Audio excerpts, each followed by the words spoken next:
నేను చంద్రబాబు నాయుడు గారితో ఏకాంతంగా మాట్లాడి రాయలసీమ లిఫ్ట్ ఇరిగేషన్ ఆపమని చెప్పి అడిగితే ఆయన ఆపేశారు. కావాలి అంటే మీరు నిజ నిర్ధారణ కమిటీని పంపించుకోండి అని రేవంత్ రెడ్డి గారు మాట్లాడిన మాటలకు ఒక్క అక్షరం కూడా సమాధానం చెప్పకుండా నిన్న ముఖ్యమంత్రి చంద్రబాబు నాయుడు గారు చాలా విషయాలు అంటే అన్నీ కనుక చాలా సంబంధం లేని విషయాలను ఎందుకంటున్నాము అని అంటే స్వాతంత్రం వచ్చిన తర్వాత అత్యంత గౌరవం పొందిన వ్యక్తి నేనే, నాకు నన్ను మించిన వాళ్ళు ఎవరు లేరని చెప్పి చెప్పుకోవడము, అన్ని నీటిపారుదల ప్రాజెక్టులు నేనే మొదలెట్టా, నేనే పూర్తి చేశాను చెప్పడం, ఏవి మొదలెట్టారు ఏవి పూర్తి చేశారు 2 ప్రాజెక్టుల పేర్లు చెప్పింటే జనాలకు ఒక క్లారిటీ వచ్చేది.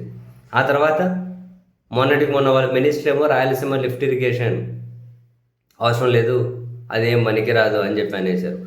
చంద్రబాబు నాయుడు గారు కూడా నిన్న దాదాపు అదే విషయమే చెప్పారు. దానివల్ల ఏంది 740 అడుగుల కిందనే వీళ్ళు నీటిని తోడేస్తారంట. తోడేస్తే మరి చంద్రబాబు నాయుడు గారికి ఇబ్బంది ఏంటి? రాయలసీమ నెల్లూరు ప్రజల కోసమే కదా. తోడేస్తే తెలంగాణ వాళ్ళు బాధపడాలేమో, ఎందుకంటే వాళ్ళు బాధపడాల్సిన అవసరం లేదు. అసలు రాజకీయంగా నష్టం జరుగుతుందని వాళ్ళు ఏమైనా బాధపడాలేమో. కానీ చంద్రబాబు నాయుడు గారికి బాధ ఏంటో నిజంగా అర్థం కాలేదు. అసలు ఇప్పుడు పోనీ రాయలసీమకు ఎట్లా నీళ్ళు ఇస్తారు? రాయలసీమకు వాటాగా రావాల్సిన నీళ్ళన్నీ ఎట్లా తీసుకోవాలి? రాయలసీమ లిఫ్ట్ ఇరిగేషన్ వద్దు పనికిరాదంటే మీ దగ్గర ఉన్న ఆప్షన్ ఏంది? మీరు ఏవండి కనీస అవగాహన ఉన్న బేసిక్ మీరు పిల్లల్ని అడిగినా కూడా రాయలసీమ లిఫ్ట్ ఇరిగేషన్ వల్ల ఖచ్చితంగా రాయలసీమకు నెల్లూరుకు మేలు జరుగుతుందని చెప్పగలుగుతారు. దీనికోసం మీరు పుంకాలుగా ఏమీ పుస్తకాలు చదవక్కర్లేదు, దీని మీద స్టడీ చేయడం కోసం గంటలు ఉండక్కర్లేదు. సింపుల్.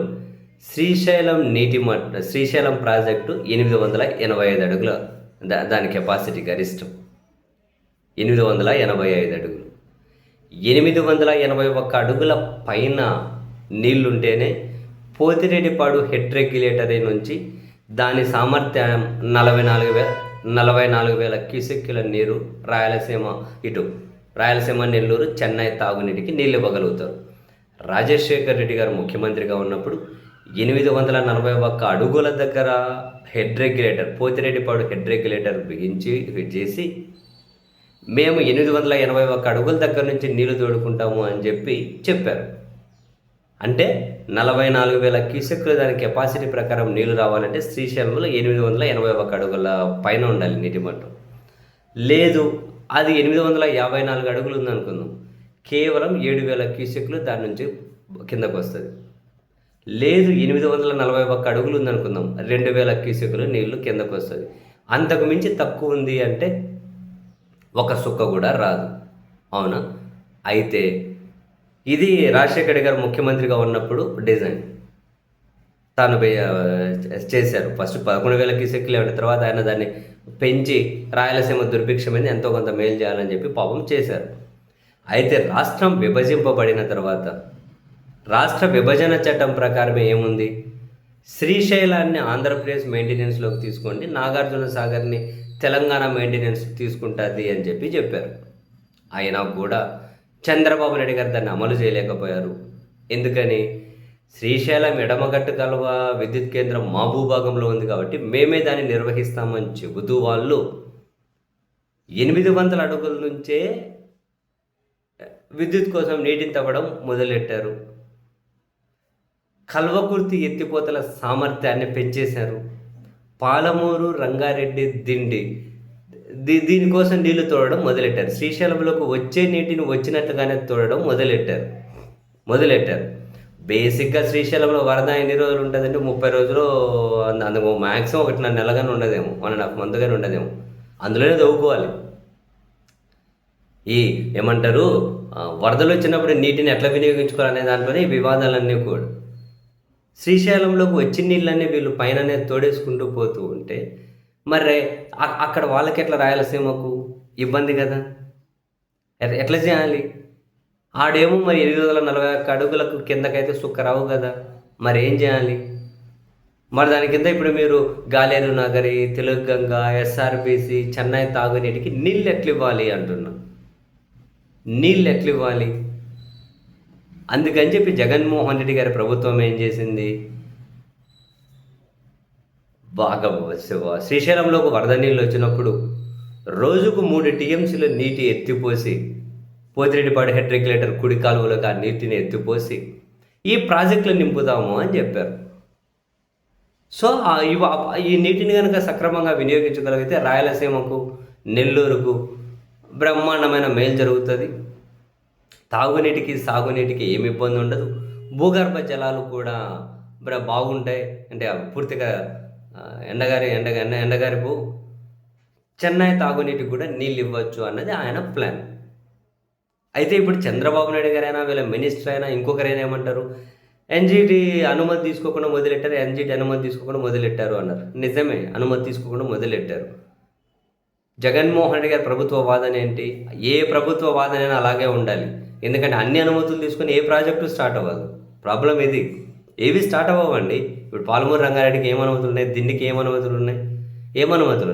అప్పుడు చంద్రబాబు నాయుడు గారు పట్టిసీమ అని చెప్పి రాజశేఖర రెడ్డి గారు పోలవరానికి కాలువలు దవ్వేశారు కాబట్టి ఏం అనుమతులు రాకనే కాలువలు తవ్వేసి ఉన్నారు కాబట్టి కదా చంద్రబాబు నాయుడు గారు కుడి కాలువ దగ్గర నుంచి పట్టిసీమ అని చెప్పి మేమే నిలిచామని చెప్పుకోగలిగారు. ఎక్కడైనా అంతే, పొంగ అనుమతులు తీసుకుంటూ పోతారు.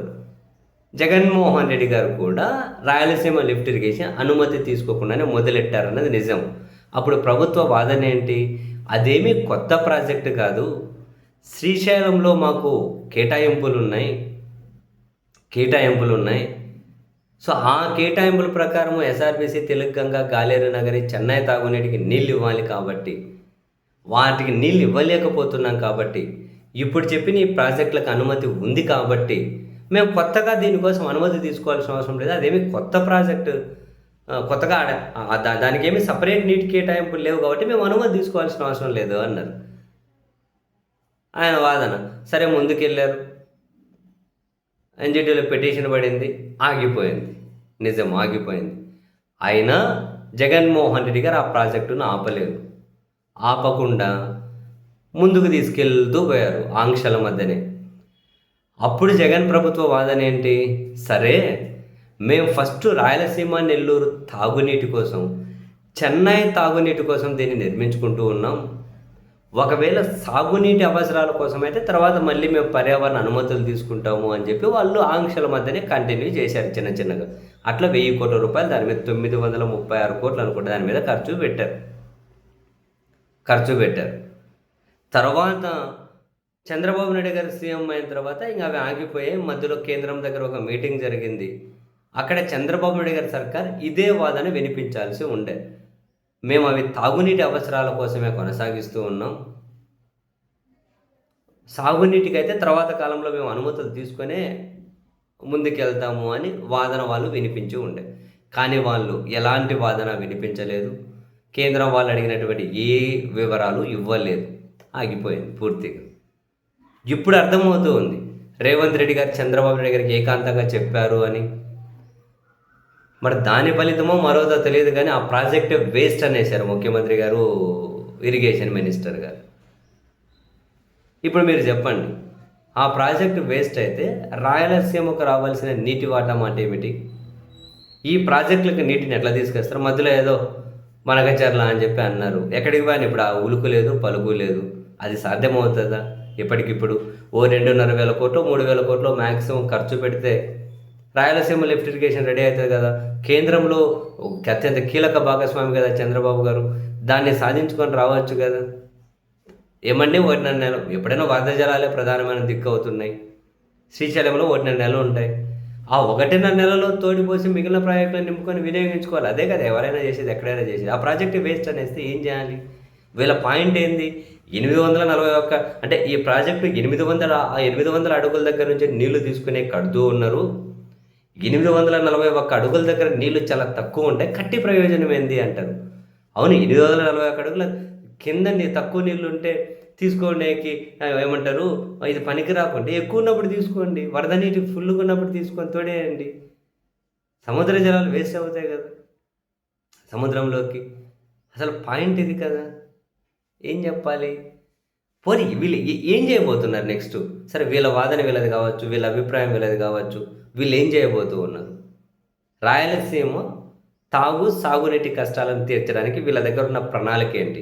దయచేసి ముఖ్యమంత్రి గారు, మీరు మరొకసారి దీనికోసమే ఒక మీడియా సమావేశము, ఒక ప్రజెంటేషన్ ఇవ్వండి.